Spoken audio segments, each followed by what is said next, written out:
নমস্কার বন্ধুরা, আজকে পটল সোয়াবিন রান্না করব।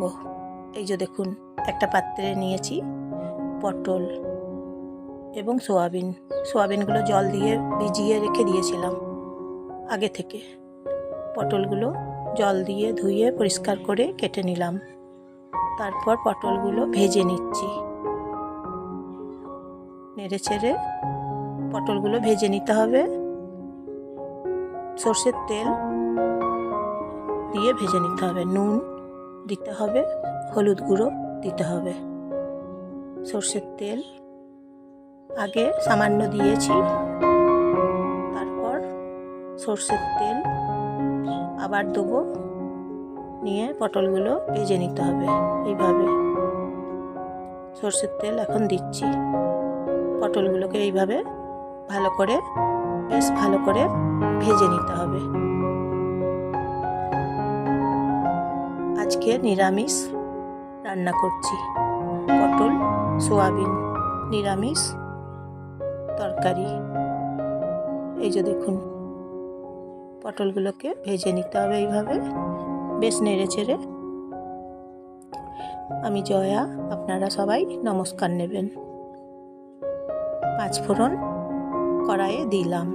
5 ফোড়নগুলো বেশ ভালো করে ভেজে নিতে হবে। তারপর সর্ষের তেল দিচ্ছি, বেশ ভালো করে গরম করে ভেজে নিয়ে সোয়াবিনগুলো ভেজে নিতে হবে। ভিজিয়ে রেখেছিলাম আগে থেকে, ভিজে গেছে। এখন ভেজে নিচ্ছি সোয়াবিনগুলোকে। সবাই শুভেচ্ছা নেবেন, সবাই নমস্কার নেবেন বন্ধুরা। তারপর ভাজা পটলগুলো সোয়াবিনের সঙ্গে এখন অ্যাড করলাম, ভেজে নিচ্ছি পটল এবং সোয়াবিন। এইভাবে রান্না করছি। শুকনো মশলা, গুঁড়ো মশলা দিচ্ছি।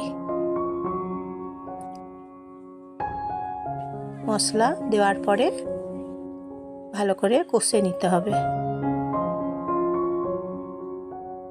সোয়াবিন এবং পটল নিরামিষ তরকারি, খেতে একদম ভালো টেস্ট।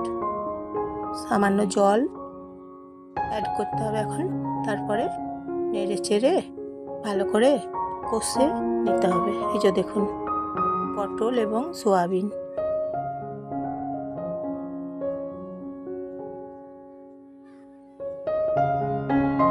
রুটির সঙ্গে, পরোটার সঙ্গে খুব সুন্দর খাওয়া যায়। নুন দিচ্ছি, লবণ স্বাদ মতো। এইভাবে নেড়ে চেড়ে এই যে দেখুন রান্না করে নিতে হবে। তাহলে বন্ধুরা, একটা লাইক এবং একটা সাবস্ক্রাইব করবেন। কাঁচা লঙ্কা এখন দিচ্ছি, হামাল দিস্তায় বেটে নিলাম। এখন জল দিলাম। এইভাবে একবার সোয়াবিন এবং পটল খেয়ে দেখুন বন্ধুরা, খুব সুন্দর টেস্ট। আপনারা যদি এইভাবে, যেদিন নিরামিষ খাবেন আপনারা, সেদিনে, নিরামিষের দিনে এইভাবে একবার বানিয়ে দেখুন, খুব সুন্দর খেতে হয় সোয়াবিন পটল।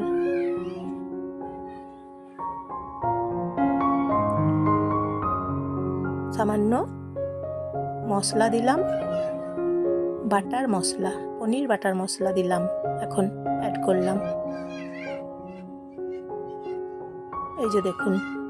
তাহলে বন্ধুরা, কেমন হয়েছে বলবেন পটল সোয়াবিন। নিরামিষের দিনে করবেন পটল সোয়াবিন এবং প্রিয়জনদের সবাইকে শেয়ার করে দেবেন। এই যে দেখুন, হয়ে গেছে পটল সোয়াবিন। একটা পাত্রে রেখেছি, খেতে অপূর্ব সুন্দর। একবার খেয়ে দেখুন। আজকের মতন তাহলে আসি।